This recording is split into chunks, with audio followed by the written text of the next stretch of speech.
Well, welcome back to the One Thing podcast, where we all get to usher in the new age of humanity beyond Homo sapiens, which Lori and I call Homo spiritus, by practicing dancing with the one thing that individuals, communities, and countries have yet to try en masse. And that one thing is our connection to the higher self part of our true self anatomy that people call by various different names. Our prime directive above all else is to make and constantly return to taut connection day in and day out, breath in and breath out, as our first step in dealing with everything in our daily life, rather than viewing problems as things we can solve separately from taut. And in this episode, we're doing a deeper dive into the final key dimension of 5D consciousness in the context of taut. And this is on the outer work of 5D consciousness, in contrast to the inner work we've discussed in the prior episodes in this mini-series. And we've called this episode, Stop Dimming Your Light, Express It. Yes, please. So as a quick review, we want to just go through what 3D, 4D, and 5D consciousness actually is in a very nutshell, broad brushstroke version. So 3D consciousness is based in fear and separation from the one thing. And that is often termed the ego. So the ego is what separates us from the one thing. And we listen to it more than we should. So, and how do we know if we're, in separation? Well, we're either afraid or anxious or worried or stressed or tense. Those are indicators that we're disconnected, and it's just a barometer for us to come back to our attention to connection. So this 3D level of consciousness keeps us basically trapped in scarcity and conflict. It's conditioned, programmed behavior and choice making that we think we have freedom around, but we actually don't. And so when we elevate ourselves into different levels of consciousness, that's where we begin to leave scarcity and conflict behind and liberate ourselves. Yes, well said. And in contrast, 5D consciousness is based in love and unity. It's the non-physical world that's experienced by the spiritually awakened who have expanded their senses, all of their senses, beyond only the human, animal, 5 senses that are connected with our physical body to new frequencies. So the creation of the new earth can begin. And the 5D world is the non-physical world that's I already said that, didn't I? Yes, I certainly did. That's okay. So in the 5D world, we have expanded our senses beyond only those 5 senses of our body to new frequencies. So the creation of the new earth can begin. And Mother Earth is also in the process of ascending into a 5D state. So it's not just us as individuals or us as humanity, but it's also us as part of the larger organism that our physical existence is part of, called Terra, called Mother Earth. Yeah, exactly. And one of the things I don't think we've talked about in this 5D consciousness is that we will have, our DNA will have all 12 strands activated of our DNA. I don't think we talked about this, did we? No, we didn't. In the 3D level of density, of energetic density, there's only 2 strands of DNA available to us. And this we've learned in history, but there's actually 12 strands of DNA. So that is coming online for constructive beings. And what else is coming online is spiritual technology inside of our DNA that just is getting activated by the light codes that are pouring into Earth right now to support this ascension process. And everyone's is in varying degrees of how much of awake they are to this, right? So it's a little bit of a spectrum, but the whole point is to keep ourselves attentive to waking up even more and to expanding our awareness even more. So we talked about the 3D and we talked about the 5D. And so the 4D, obviously between 3 and 5, is literally the bridge. So it's like it's a consciousness bridge between the density of the 3D existence to the more expanded consciousness, lightness of being, unified experience in the 5D. And it focuses so that fourth dimension is considered to be like the way.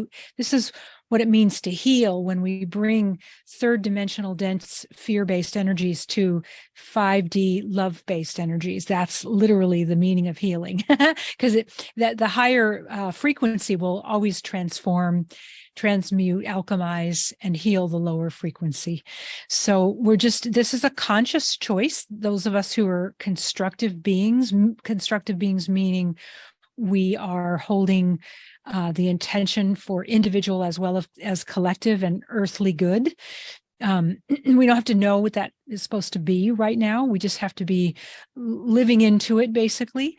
But we're consciously making the choice to release old baggage, old programming, old conditioned consciousness, traumas, and limiting beliefs, whether that's individual, like personally to us, or whether it's in our lineage or our ancestry, any of our family line, in past lives. If you are a past life person, you don't have to be, but we have all of this DNA we carry through our lineage, right? And we have the capacity to heal everything in our lineage in from where we stand right now in our current life. So, and in turn, every time we heal one little piece or bring one little piece home to love, it affects the collective for good. So we are increasingly elevating or expanding into or ascending into 5D consciousness. And this process that some call ascension, I don't mean to say it's not ascension, but not everyone uses that word, is the process of shedding our ego or our fear-based limiting beliefs, because they're not the whole picture of who we are and what we have access to. So the more we do that, the more we raise our vibration into this elevated level of consciousness known as the 5D. Yes. And to just say that one additional way, and I love everything you've said, it's about shedding our over-identification with the animal human version of ourselves and elevating our identification to where it's full identification with the spiritual version of self. Right. So in this shift, actually, in all things and in all moments and in all people, conscious intention is everything. But in this shift into 5D through the pathway of 4D consciousness, conscious intention is even more everything. It's really got to be harnessed. We have to develop a very conscious, deliberate, considered relationship with what we are embracing as intention. And mastering conscious intention becomes increasingly available to us. Yeah, we get better and better at mastering conscious intention. The more fourth dimension work we do in freeing ourselves from whatever stands between us and our true, fully authentic spiritual selves. Cool. And if I could just say one thing in that, if that idea is a little overwhelming to you, like all the things that need to be, transformed and healed, first of all, our own work is all the work we have to do. If everyone does their own work, then of course that's the way the scales tip in favor of a world of peace. But what was I going to say? Oh, the whole point of the conversations we have on the one thing is that if you continually lean into this higher intelligent part of yourself and ask for guidance and help on how and what to bring next and how to do it when something shows up and that kind of thing, when you ask about that kind of deepening of guidance, you will get it, right? So you don't have to have all the answers right now, in this conversation, but you can ask and get them anytime you need them. Well said. So true. So moving into what we're going to cover in this episode, again, this is about stepping into the outer work of 5D expression. And it's in specific about fully expressing our light rather than continuing to dim it. And, we hold back our full light simply because we carry whatever fear around whatever aspects of showing our full light we happen to carry. Thematically, it boils down usually to some variation of, if I express my light in a full kind of way, I'll be attacked or I'll be shunned or both.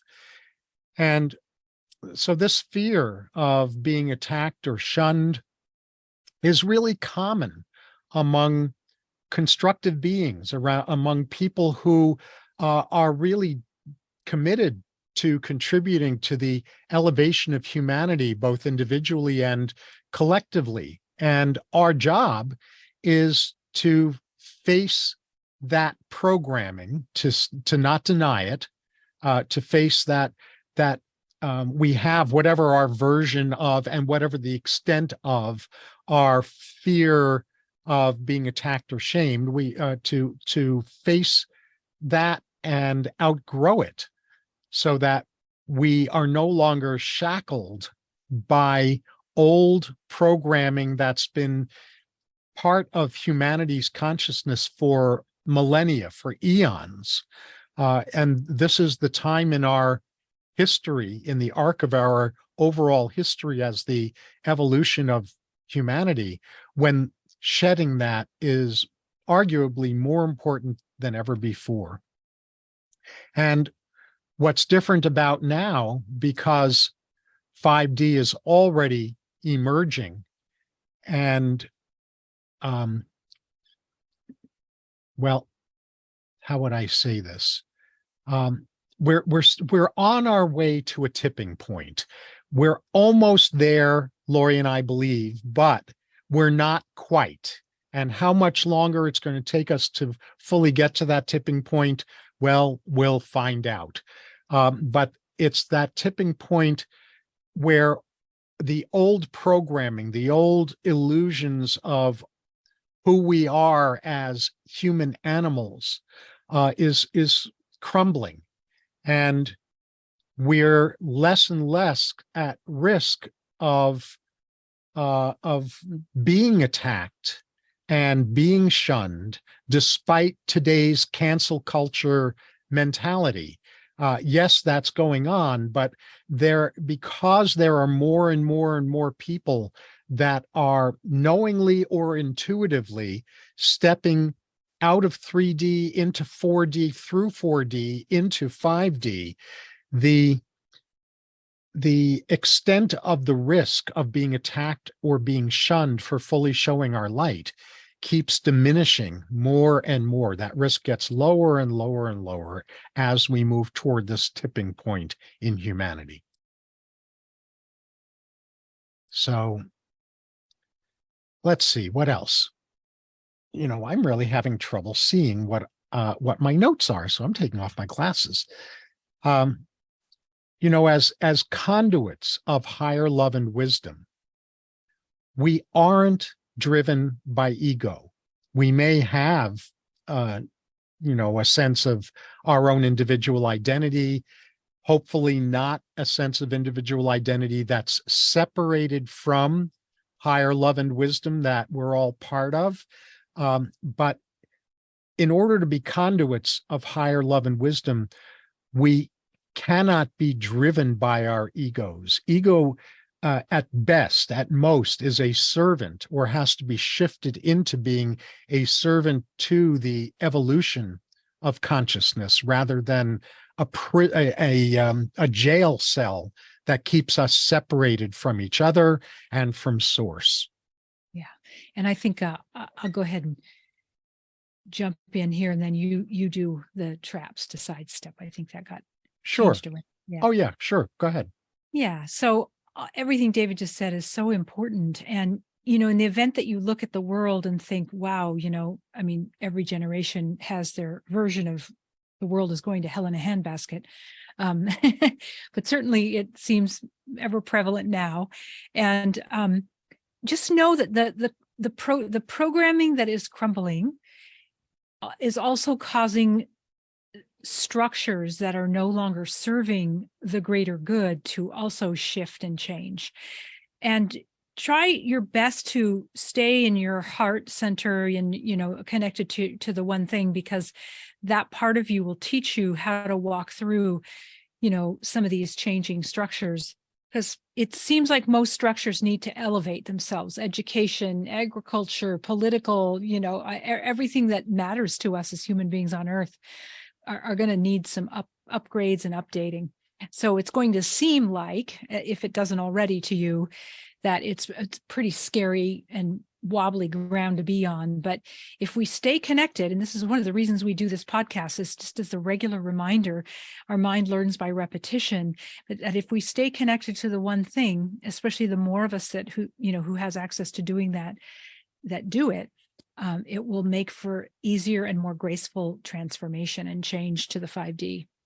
So one of the things that is taught in just about every spiritual, philosophical, even religious context is that we as individuals are best served when we keep our own cup full. And we allow what we're going to offer to the world to come from the overflow of our cup being filled to overflowing and spilling into the world. Now, that's not the way most egos want to do it. Most egos want to, give until they're scraping the bottom of the barrel and then look up and say, oh, look at how much I've done. And I'm exhausted. And, it's a bit dramatic the way the ego does it. But if you will commit to letting your heart, your soul, your higher presence teach you how to keep your own cup full, so that overflow is what actually impacts and serves and loves the world home, it will be a more nourishing experience for you, for all of us, really. And this is really, a lot of people will say, oh, I want to know what my purpose is in the world, and there's so many needs, and what should I do? Well, if you do the keeping of your own cup full first and letting the spillover guide you, that would be enough. Actually, you wouldn't even have to do anything except for to keep your cup full. But most of us do want to do something. We want to engage. We want to make impact. We want to participate in whatever ways we're called to. But doing that from the overflow is the only way that it actually makes lasting change in the collective consciousness. So just keep that in mind. And if you don't know how to keep your own cup full, then that's your current practice. So, Yes. yeah. And what I'll add about that on a very personal level is that I used to turn my negligence of keeping my own cup full into something noble. The story that I would tell myself and I would say out loud is, I'm blessed with massive amounts of stamina, so I'll just do what needs to be done and I'll take care of me later. I'll deal with my own, cup filling, if as it were, later on. And having chronically ignored my own need to keep my cup full really created a huge amount of devastation in my life over 20 years ago. And so I'm really a poster child for the damage that not keeping our cup full does, and for the illusion that that it's noble to ignore, to be in self-neglect. Yeah. And I am very grateful to no longer believe that former script of mine. Nice. Yeah. And so in the outer work, there are some traps that we think are important to sidestep that we want to go over And did you want me to do that first one still, or do you want to do that first one? You're muted. I thought it was yours to do. Okay, I'll do it. That's Yeah. fine. So the first trap to sidestep is the judging side, the judging trap, right? And what we mean by judging is being judgmental rather than being discerning. So what judgment is there may be discernment involved, but then I have an editorial that I attach to what I notice. That's a negative spin. It's a judgmental, shaming, blaming kind of spin or perspective about what I'm noticing, versus observing without going into that kind of shaming or blaming judgment about what I observe. And the bottom line with this particular trap is that when we're locked in this judging trap instead of the being in observer mode, no change can happen, because change doesn't happen when we are locked into judgment that opposes, judgment that shames, blames, that separates, that says I'm better than you, or I'm lesser than you, or any of those kinds of things. And that's true not only for us as individuals, it's true collectively, it's true out in the world, that in it, the most fundamental form of leadership there is role modeling. And whether we want to be or not, we're always role modeling something. So in order to help the world become more observing oriented, observation oriented, and discerning, and to stop being judgmental and demeaning, the thing that all of us can do is to model that, to model being an observer rather than a judger. Yeah. And did you want to add? I'll add when you're done. Yeah, go ahead. Well, I was just going to say, judgment is rampant, right? I mean, honestly, the ego in the 3D world is 100% addicted to judgment. It's one of the things that fuels its separation.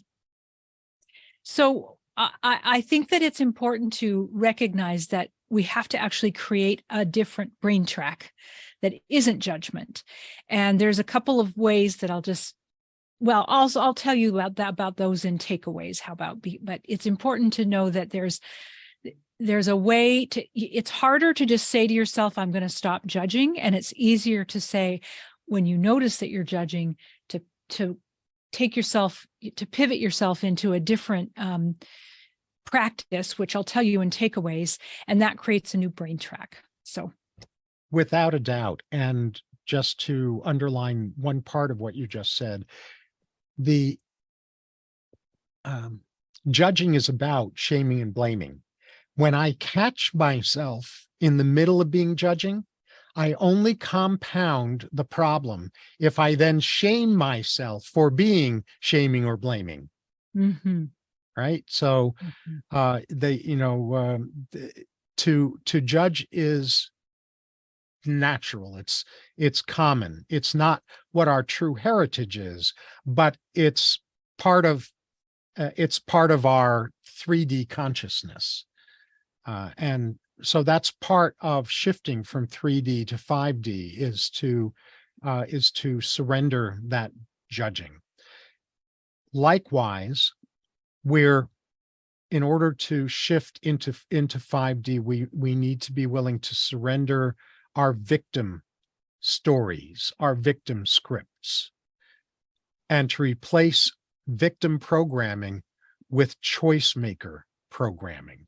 We're always choosing. We're either choosing by momentum, we're choosing by tolerating the unacceptable, or by tolerating what we've always done because we've always done it. That's a choice. Or we're choosing to outgrow old patterns, old thought patterns, old feeling patterns, old response patterns that no longer serve us, that no longer serve the process of elevating from 3D to 5D consciousness. Did you want to add on that? No, that's important.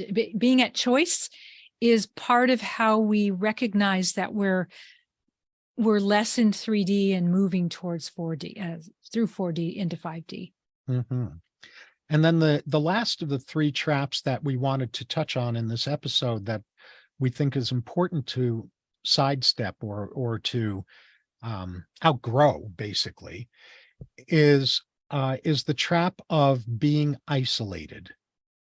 The trap of thinking that we have to do everything by ourselves.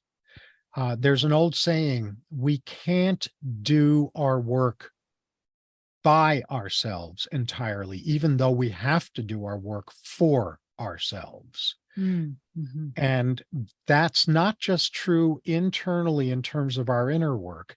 It's true in terms of us together solving or transcending our collective challenges and our collective problems. Being a co-creator is very different from being isolated. Being a co-creator as well is very different from 2 out of the 3 forms of interaction that exist. Those 3 forms are coercion, compromise, and collaboration. Coercion is a form of being isolated. It's a form of saying, I know what's true, you don't, or my group is right, your group is wrong, and for your own good, I am going to, or my group is going to coerce you into adopting my agenda or our group's agenda. And compromise, even though there's so much emphasis in so many circles on the importance of compromise, at best, compromise is a backup plan when collaboration isn't available because one or more individuals or groups aren't willing to collaborate. But the best attainable outcome with compromise is all parties walk away from the conversation, the negotiating table, the problem-solving session, feeling equally ripped off. That's the best attainable outcome with compromise. And so it's really important that we outgrow our programming to be coercive and that we transcend our programming to believe that what we're seeking is compromise. We're not. We're seeking co-creation. We're seeking the collaborative synergy because no one of us knows the whole picture on any issue. No one individual, no one group can see the whole picture related to a particular issue. But when we pool our respective perspectives, when we all pool together our deep concerns and high intentions regarding a particular issue or particular challenge, that is what opens the door to truly integrative, transcendent problem solving. Yeah, great. Especially when those people who are collaborating are connected to the one thing. Then there's... I don't think collaboration is possible in a full way unless everyone is connected to the one thing. Right. I think just it's important to state that because our human minds always want to sort of swoop in and take over. So we have to remember on the regular that it's, the one thing is the point of collaboration. It's the connection with the one thing is the prerequisite for being able to participate in collaboration. Yeah. Collaboration. Agreed. Yeah. So let's talk about a couple of takeaways. I mentioned I'll talk about the judgment thing, but first I just want to remind you to practice keeping your cup full, right? Keep filling yourself with higher consciousness, whether you see that as light or just an energy, whatever. I have said a million times, I see it as light because it feels more tangible to my mind. I can see it and feel it, and there's a sense to it. So, and this is really a regular moment to moment, breath by breath bit of work for us, because the minute we turn our back, it's like one of those tanks that you open the bottom and everything rushes out. It's like that, like our cup if we don't consciously tend to keeping our cup full, it'll all just drain out in a moment's time. And that's not what we're going for here. So and then the other thing is, let's talk about that judgment piece. So one of the things I learned from a spiritual teacher a number of years ago is to create a new brain track for judgment, is to, when you notice the judgment without shaming yourself, as David so greatly pointed out, is that you just go, oh, there's judgment. And then what I do is I blaze light through it. It can be any color, purple, white, gold, any color you like. And then I look at something beautiful. So it could be a tree or a pillow color that I like, or anything along those lines, something that soothes your attention because it feels like a beautiful thing to you. And that, if you do that over and over and over in reference to judgment, you will create a different brain track that gives you choice besides judgment. And that's the whole point here. The other thing, when you're not working, in the moment judgment, is the idea of practicing kindness to yourself in your own mind, which is an antidote to self-criticism or self-judgment, and to life. And, you might start with trees and flowers and pets first, and then move on to people, because sometimes it's harder to be, I'm not saying it's hard to be kind to people. I think most people would say that they could muster up kindness for other people, but the judgment part gets a little tricky with other humans. So start where it's easiest for you, so you build the muscle, and then move on to the harder sections of what you know yourself to be judgmental around. And then the other one is gratitude. And I think we've mentioned this before. The reason we would reach for kindness or gratitude, or looking at something beautiful after we've observed ourselves for having judged something, is because it, I already said, it creates different brain tracks, but it also changes our frequency or our vibration, and it matches more the fifth dimensional. It aligns us more with fifth dimensional frequency. It doesn't keep us locked in that lower dimensional 3D fear-based energy pattern. And, you practice that over time, and you move forward in time a bit. You look back and you go, wow, I am less judgmental. I do have a easier access to gratitude. I do notice that I'm kinder when I leave my house and walk into the world, and those kinds of things. And then just keep moving forward with it, because that's really the key. And then the last thing is that anything that comes up in opposition of what you're finding to be like a lovely and peaceful center is simply energy that's ready to be released into the arms, if you will, of your heart, or into higher consciousness, or into the broader truth that we all are. So it's good to practice. Again, all of this stuff is a practice. Not resisting what comes up, but just sort of leaning into it and being curious about it, and then developing ways where you can release that energy into the higher truth. Mm-hmm. So important. And then the other takeaway is about giving yourself permission over and over to fully recognize, own, and embody all that you're here to bring. And, I know a lot of people who are always reinforcing in themselves, unfortunately, this notion that I'm not enough because there's so much more that needs to be done than I can do myself.